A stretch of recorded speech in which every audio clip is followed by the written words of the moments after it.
Can you just do that one more time, please? Hello. She's ready.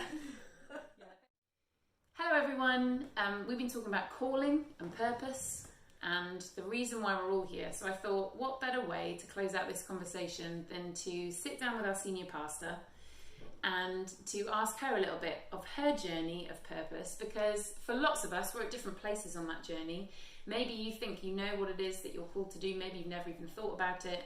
And I think sometimes it's just interesting to hear someone else's perspective and hear how they went on that journey. So Hev, senior pastor, Freedom Church, and also my mother-in-law, if you didn't know this is Josh's mum. This is my mother-in-law. So she's actually seen me on all of my wrestle with trying to find out, like, am I doing the right thing? Is this my purpose? Am I wasting time? Am I missing it? And she's been a huge encouragement to me. So I wanted to hear about her journey. What would you say your calling is? How would you say, what's God purposed you for?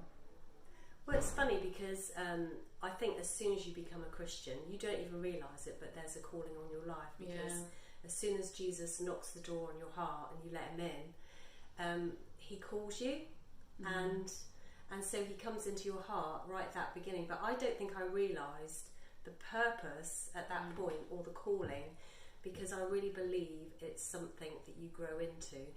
And so I brought a prop because, Rosie, I love props. Heather loves I think a prop. it's from years of doing kids work and things like that. I love a prop. So I have brought an oversized, massive jacket. So Rosie, would you like to model it? Put it on for us? Yeah, I'm ready. And as you can see, Heather loves finding presents. Can I just tell you this though? Seriously, as a daughter-in-law of the Queen of Fashion, I get the best Christmas presents you could ever imagine because she dresses me. This one is not one I've seen before though. This is a nice number. This actually belongs to Pastor G, but it is pretty big on Rose, as you can see. And that, to me, is a little bit like calling. It's something that God has a calling for us, but we grow into that calling. And it's like we're all becoming, we're all on a journey. And I think there's different parts of our life on our journey that, you realise you're calling at different stages. And I still know that I'm not completely fulfilled in my complete calling because I'm still walking in it. But I guess over the journey, obviously, firstly, even Gary, the way he proposed to me, he was like, would you like to be a missionary's wife? And I was like, what the heck? Do you know someone that's a missionary? But straight away that, as we walked together in agreement and I said, yes, I would marry him, straight away I knew that even being married to him and joined as one, that we were going to have, we had a calling to go and to be, missionaries. But I guess we didn't see it how it's kind of worked out. So it's been quite amazing. But I think as soon as you get married, like even being married is a calling, and then obviously as you start a family and have children, that was also something that I was really called to. But I think when we first met, Gary and myself first met, I was quite a basic Christian, really. I wasn't even thinking about what's my calling, what's my purpose. I wasn't really that intense, wasn't really pursuing that. But I think as I was joined with Gary, and he was obviously he went to Bible college, and he was pursuing that calling of being a missionary, then that was part of my calling, because we're called to be one. And so it wasn't his calling, it was our calling together. That's good. That's really good. And now, obviously, you lead the women's ministry. You are like so intrinsic to the whole culture of freedom. Like we've got all of these culture statements in our church. Look at me, still wearing this jacket. You're like into it, Rose. Margaret Thatcher. We've got all these culture statements and these DNA statements and things like expressive passion and everyone matters, and those have come out of who you are and come out of your heart. So now purpose is quite a big thing to think about and try and measure, but like you say, it starts small and every day. Were there any things that were challenging as you were pursuing your purpose, or like anything that held you back, or that was difficult for you? I think finding my identity and who I was in Christ was huge for me, because I even when we first got married, I had a very low self-worth. I I think probably saw it more as Gary's calling than at first our calling, and I had to sort of, again, like I said, grow into that actually, no, this is our calling, this is what we do together. And so really, I think I grew into it. Like, I was one of these that didn't want to be up the front. I wasn't that confident. And so a lot of what I did was behind the scenes, and I loved the gospel, so I would go around our town in the early days, Leominster, trying to get inviting people to come. And I saw that was my mission, was to share my faith with people and to get them to come along. And that was a big part of growing church, because we had to get people in through the doors. So I was like, Gary, you can preach and I'll reach people. So we kind of made that team up, and it worked pretty well for a time. And that was something I poured into my kids as well, because it's something I did with my children. And they're all very evangelistic now. And I think part of your calling is like pulling out potential in others, pouring into others. And so I grew on the journey, and I think even to the point of wasn't even really that long ago where I still wasn't really doing a lot up the front, and then an opportunity came up for me to perhaps step into leading She. I was involved with She and the vision of it, but Gary said, well, I think you should lead our women. And I was like, yeah, but that means I'll have to speak. And I was like, I don't want to do that. And he said, they're waiting to hear your voice. And part of calling, I think, is being a voice to people, and being a voice to our women, and realising that we are the movement, and that's who we're called to be. And then pouring that confidence that we found in our identity into others around us. So I got to the point where Gary challenged me basically and said, we've been building church for over 30 years. We've been married for, well, now it's nearly 35 years. And you've raised 5 sons who are all going on with Jesus and involved in building the global church, which is amazing.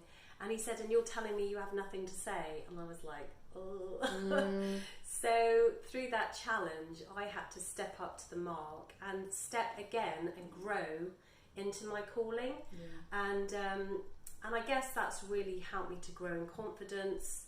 And it was weird because I avoided it when the church was small, and then all of a sudden I had to step onto this bigger platform, which was really hard. And I remember feeling quite sick at times about having to get up and speak. And I still get nervous now, but I think I realise more that this is what God has called me to do, to be a voice. And how can I say that to other women? Oh, you need to be a voice, and you need to do this, and when I'm not even doing that myself. So it's like being that role model, that example that God's called me to be. And it's funny for me, because I just think, even when people call me the senior leader, like, I'm like, of this movement, and I still sometimes can't believe that that's what I'm doing. But I know there's so much more to come. And it's a bit like even King David. You look back, he was called to be a royalty, he was called to be a king. And yeah, it all started when he was in the field with looking after the sheep. And he had to like fight the bear, and he had to fight the lion. And he grew into his calling, and he grew. And then he obviously like brought down Goliath. And then he became king. And it's amazing how God takes us all on a journey at different points in our life, and we just grow into our calling and realise what our strengths are, and then I guess Freedom's very good at pulling strengths out of people and releasing people. And I think it takes a lot of bravery sometimes to step into your calling, particularly when it's things that are challenging or not automatically what you'd want to do. But I think what Heather is such an amazing example of is the fact that when you push through some of those things that you wouldn't necessarily choose, other people get released and other people find their purpose and their calling. And so I think that's why I'm passionate about this conversation, is because I think there are people out there are people who are waiting for you to step into your calling, and people who are waiting for you to be brave and maybe overcome some things or accept the identity that Jesus has given you, because there are people who are going to get saved, there are people who are going to get released into their purpose when you step up. to finish then, is there anything that you would advise people to do or to think about if they're wanting to grow into, the calling that God's given them? What would you advise them to do? I think just one thing I would say not to do as well is compare yourself, because I think for such a long time I would compare myself to other people that I thought were so much better than me. I was like, they can do that, and I was like perhaps good at releasing people because deep down I didn't want to do it, and I was like, yeah, they're so much better leaders than I am. But at the same time I would compare myself, and instead of using that comparison to better myself, I used it to like shrink back and think, oh, I'm not as good, and I'm, so I would say comparison really does kill. And it's so easy as women to compare yourself with those around you and think everyone else is doing such a better job than you. But actually, and even as wives and a parent, it's so easy to compare yourself, especially with the whole social media stuff.